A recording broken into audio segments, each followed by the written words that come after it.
মই লাভত আহিলোঁ। আজি হ'ল ভেলেণ্টাইন ডে দিৱস, যিটো আপোনালোকে জানে, মানে ভালপোৱা, লাভ মেৰেজ তেনেকুৱা বিষয়ে বুজা হয়। আৰু ধৰক আৰু কিছুমান উৎসৱ আছে, যেনেকুৱা আজি পূজা আছে, এনেকুৱা আৰু কিবা কিবি উৎসৱ থাকে। মই ভেলেণ্টাইন ডে বিষয়লৈ মই দুই এষাৰ ক'ম। ভালপোৱা আৰু ভালপোৱা কেনেকুৱা ভাল পোৱা লাগে, কেনেকৈ ভাল পাব লাগিব, আজি ভালপোৱা দিন, সেই বিষয়লৈ ক'বলৈ আহিছোঁ। আমি সিদ্ধান্ত ল'ব লাগে, ল'ৰাবিলাকক আৰু ছোৱালীবিলাকক। আপোনালোকে শুনক, ভালপোৱা কি বস্তু আৰু আমি কেনেকৈ ভাল পাব লাগিব এতিয়াৰ পৰা। কাৰণ আমি এই কথাটো আমি আপোনালোকে বুজাবলৈ কৈছোঁ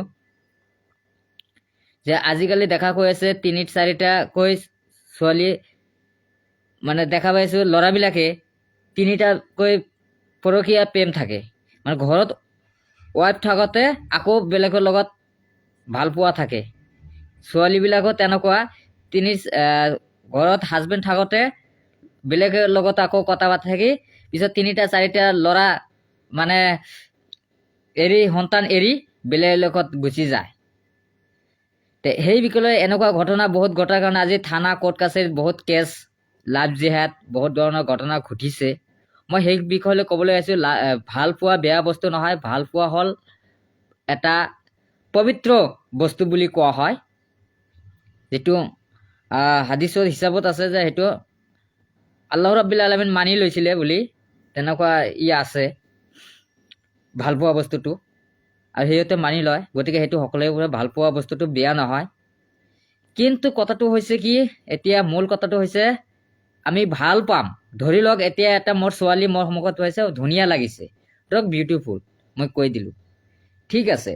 সেই ছোৱালীজন এতিয়া তোমাক যদি বিয়া পাতা মন আছে বা ভাল পায়, যদি আপুনি সঁচা ভাল পায়, সেই ছোৱালীটোৰ আগত কেৰেক্টাৰটো চাব লাগিব। কেৰেক্টাৰটো চাই পেলাই যেতিয়া দেখিব যে আপোনালোকৰ সেই ছোৱালীৰ বেলেগৰ লগত পৰকীয়া প্ৰেম আছিল, এতিয়া বেকআপ হৈ গৈছে, মই মানি ল'লোঁ বেকআপ হৈ গৈছে, ঠিক আছে। সেই ল'ৰাজনে সিদ্ধান্ত ল'ব লাগিব, সেই ছোৱালীজনী সঁচাই ভাল পায়, বেকআপ হ'ল, ঠিক আছে। তেওঁলোকৰ এটা ৰিজন লেটাৰ কপি লাগিব। সেই ছোৱালীবোৰৰ লেটাৰ কপি এটা লাগিব যে তেওঁলোকে পৰকীয়া প্ৰেম যে সেইটো বাতিল হ'ল, বেকআপ হ'ল, কেতিয়া হ'ল, কিমান দিন ৰিলেশ্যনটো আছিল, আৰু কি কি কাৰণত তেওঁ বেকআপটো হ'ল, সকলোৰে ডিটেইলছ তেওঁ লাগিব। তথাপি আৰু সেই পৰকীয়া প্ৰেমৰ যিটো আছে ল'ৰাজনৰ চহী লাগিব, আৰু সেই ছোৱালীজনৰ চহী লাগিব, কি কাৰণে বাদ গ'ল, সম্পূৰ্ণ ডিটেইলছ।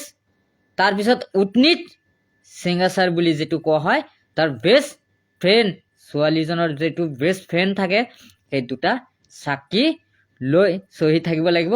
যেনেকুৱা আমি দলিলত চহী কৰোঁ, তেনেকুৱা দলিলত চহী থাকিব লাগিব। তাৰপিছতহে ছোৱালীজনীক গ্ৰহণ কৰিব লাগে। তাৰ আগত গ্ৰহণ কৰাটো মোৰ পক্ষে সম্ভৱ নহয়। আৰু আৰু ছোৱালীবিলাকো তেনেকুৱা মই কথা ক'ব বিচাৰোঁ, ছোৱালীসকলেও ল'ৰাবিলাকক যেতিয়া চাব, আজিকালি দেখাব ছোৱালীবিলাক কি কৰে, ল'ৰাবিলাক বেছি কেৰেক্টাৰ নাচায়, তেওঁলোকৰ পইচাখিনি চায়, যে পইচা আছে নাই, মানি আছে নে নাই, সেইটোৱে চায় ছোৱালীবিলাকে। সেইবিলাক নাচাব, সেইকাৰণে আপোনাৰ ভৱিষ্যত আপোনাৰ ধ্বংস হৈ যাব। আপোনালোকে তেনেকুৱা চাব যে তাৰ কোনো পৰকীয়া প্ৰেম আছে নেকি, তেওঁ যদি থাকে তেওঁলোকে তেনেকৈ ডিটেইলছ ল'ব লাগিব। তেওঁলোকৰ ক্ষেত্ৰতো তেওঁৰ চহী লাগিব, তেওঁলোকৰ কি কাৰণে ৰিলেশ্যনটো ভাঙিল, বেকআপ কি কাৰণে হ'ল, কিমান দিন আছিল, কি কাৰণে হ'ল, সকলো ডিটেইলছ তেওঁলোকে এটা ফাইল বনাই তাৰ হাতত দি তেতিয়াহে এই বস্তুটো কৰিব লাগে। আমাৰ কাৰণে সেইটোৱে আমি ভাল পাওঁ, সেইটোহে ভাল পোৱা। ভাল পালে আমি এটাই ভাল পাব লাগে। 2-3টা ভাল পোৱা বস্তুটো বেয়া কথা, ভাল এটাই পাব লাগে। আৰু যেতিয়া এই বস্তুটো কেতিয়াও আজিলৈকে নকৰে ছোৱালীবিলাকে, যে আমি তাক বাদ দিছোঁ, তাৰ ওচৰত কেনেকৈ যাম, তাৰ চহী কেনেকৈ আনিম, কি কাৰণে বাদ গ'ল, সেই কথাটো নিজেই লিখিব পাৰে। কিন্তু চহীটোতো অনা ডাঙৰ কথা, চহীটো লাগিবই, এইটো বাধ্যতামূলক। আৰু উইটনেছ চিগনেচাৰো লাগিব। যদি এইবিলাক কাম যেতিয়া আমি কৰিব পাৰিম, তেতিয়া সঁচা ভাল পোৱা বস্তুটো ওলাই যাব। তেতিয়া আৰু 3টা 4টাকৈ ভাল পোৱা বস্তুটো নাথাকিব আৰু তেওঁক 3টা 4টাকৈ সন্তান এৰি বেলেগৰ ঘৰতো নাযাব আজিকালি।